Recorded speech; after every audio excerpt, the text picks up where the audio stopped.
Assalamualaikum warahmatullahi wabarakatuh. Perkenalkan, nama saya Cici Azahra Putri dari kelas 2 Manajemen dengan NPM 10120858. Video ini dibuat untuk salah satu memenuhi tugas evaluasi tengah semester mata kuliah Pendidikan Agama Islam. Video kali ini saya akan membahas tentang Ma'rifatullah. Ahamiyatul Ma'rifatullah.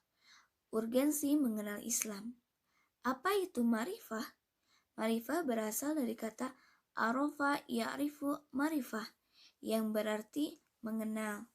Dengan demikian, ma'rifatullah berarti usaha manusia untuk mengenal Allah baik wujud maupun sifat-sifatnya. Allah yang Maha Rahman dan Maha Rahim tentu tidak akan membiarkan kita tanpa adanya pembimbing, yaitu utusan-utusannya para nabi dan rasul yang akan menunjukkan kita ke jalan yang benar. Maka di antara manusia ada yang berhasil mengetahui Allah dan banyak pula yang tersesat berjalan dengan angan-angannya sendiri. Allah berfirman dalam surat An-Najm ayat 29-30 yang artinya, maka berpalinglah kamu dari orang yang telah berpaling dari peringatan kami dan tidak menghendaki kecuali kehidupan dunia. Itulah kesudahan pengetahuan mereka. Sungguh Tuhanmu lebih mengetahui orang yang telah sesat dari jalannya, dan Dia lebih mengetahui orang yang dapat petunjuk. Menurut Ibnu Al-Qayyim, ma'rifatullah yang dimaksud oleh ahlalul ma'rifah, orang-orang yang mengenal Allah, adalah ilmu yang membuat seseorang melakukan apa yang menjadi kewajiban bagi dirinya dan konsekuensi pengenalannya. Manfaat mengenal Allah. Orang yang mempelajari ma'rifatullah akan menjadi insan yang beriman dan bertakwa bila Allah memberikan hidayah kepadanya, dan bagi muslim yang mempelajarinya, insya Allah akan menaikkan keimanan dan ketakwaan. Rauful iman wa taqwa, sebagai balasan atas keimanan dan ketakwaan mereka, Allah Subhanahu wa Ta'ala menjanjikan kebaikan bagi mereka. Di antaranya, yang pertama, Al-Khalifah, bahwa Allah Subhanahu wa Ta'ala menjanjikan kepada mereka untuk menjadi penguasa di muka bumi ini. Yang kedua, Tamkinuddin, yaitu diteguhkannya agama Islam di muka bumi ini. Yang ketiga, Al-Amnu, bahwa Allah Subhanahu wa Ta'ala akan mengkondisikan orang-orang yang beriman rasa nyaman dan tentram setelah sebelumnya mereka selalu ditimpa keresahan dan ketakutan. Yang keempat, Al-Barokat, keberkahan yang melimpah. Yang kelima, Al-Hayatun Thayyibah, kehidupan yang baik. Yang keenam, Al-Jannah, syurganya Allah Subhanahu wa Ta'ala. Ciri-ciri dalam ma'rifatullah. Seseorang dianggap ma'rifatullah, mengenal Allah Subhanahu wa Ta'ala, jika ia telah mengenali asma Allah Subhanahu wa Ta'ala, sifat Allah Subhanahu wa Ta'ala, af'al atau perbuatan Allah Subhanahu wa Ta'ala yang terlihat dalam ciptaan dan tersebar dalam kehidupan alam ini. Kemudian dengan bekal pengetahuan itu, ia menunjukkan sikap asyidqi, benar dalam bermuamalah bekerja dengan Allah Subhanahu wa Ta'ala, ikhlas dalam niatan dan tujuan hidup, yakni karena Allah Subhanahu wa Ta'ala, pembersih diri dari akhlak-akhlak tercela dan kotoran-kotoran jiwa yang membuatnya bertentangan dengan kehendak Allah Subhanahu wa Ta'ala, sabar menerima pembelakuan hukum atau aturan Allah Subhanahu wa Ta'ala atas dirinya, berdakwah atau mengajak orang lain mengikuti kebenaran agamanya, membersihkan dakwanya itu dari pengaruh perasaan, logika, dan subjektivitas siapapun. Ia hanya menyerukan ajaran agama seperti yang pernah diajarkan Rasulullah Shallallahu Alaihi Wasallam. Dukungan dalil yang kuat.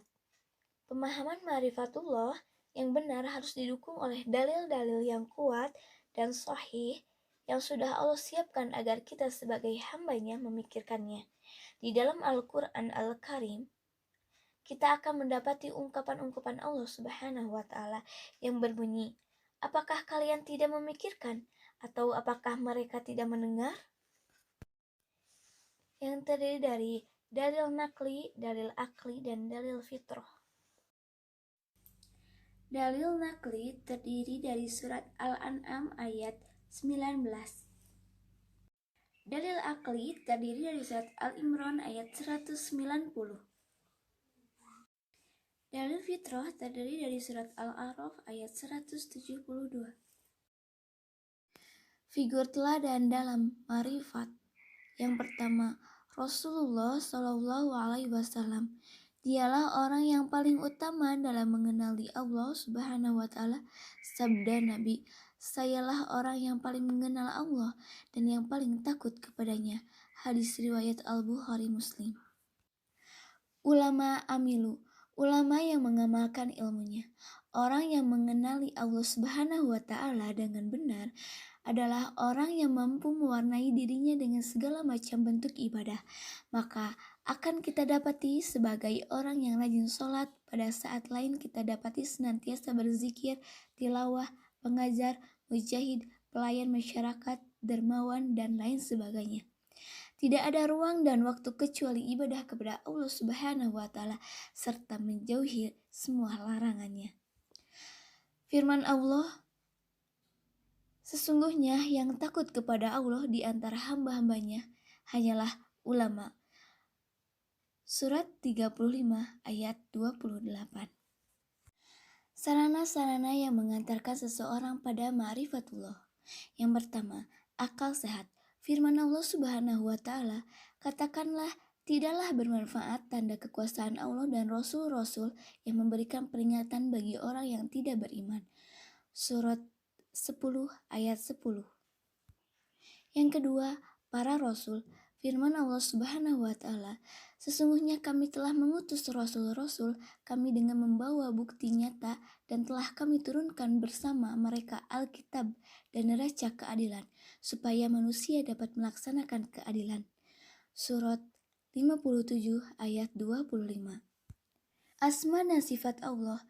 Firman Allah Subhanahu wa Ta'ala, "Katakanlah, seluruh Allah atau seluruh Ar-Rahman dengan nama yang mana saja yang kamu seru. Dia mempunyai al-asma al-husna atau nama-nama yang terbaik." Surat 17 ayat 110. Cara mengenal Allah Subhanahu wa Ta'ala ada dua jalannya. Yang pertama, jalan yang dilalui bukan atas dasar petunjuk Islam. Yang kedua, yang dilalui berdasarkan petunjuk Islam. Jalan penghalang dalam ma'rifatullah. Al-kubru sombong, al-zolmu zolim, al-kizibu dusta, al-fusuku fasyik, al-kufru ingkar, al-fasadu fasad atau rusak, al-ghufla lengah, al-iratiyad ragu-ragu, kasratul ma'asyi banyak berbuat durhaka atau maksiat. At-tariq ilal ma'rifatullah, cara menuju ma'rifatullah melalui ayat-ayat Allah Subhanahu wa Ta'ala. Ayat qauliyah terdiri dari surat At-Tin ayat 1 sampai 5. Ayat kauniyah terdiri dari surat Fusilat ayat 53 dan terdiri dari surat Al-Imran ayat 190. Melalui metode Islam dengan nakli, yang Allah berfirman dalam surat Yunus ayat 100 dan 101, surat At-Tolak ayat 10 dan surat Al-Mulk ayat 10. Membenarkan surat Al-Imran ayat 191 dan surat Al-Qaf ayat 37. Dan ketiga, menghasilkan iman melalui metode selain Islam. Yang pertama, dengan hawa nafsu, yang terdiri dari surat Al-Baqarah ayat 55, surat Yunus ayat 36, dan surat Al-An'am ayat 115. Yang kedua, ragu-ragu, terdiri dari surat Al-Hajj ayat 55 dan surat An-Nur ayat 50. Yang terakhir, berakibat kufur, terdiri dari surat Al-Kahf ayat 105 dan surat Al-Baqarah ayat 39. Al-manawi min ma'rifatullah, penghalang-penghalang mengenal Allah.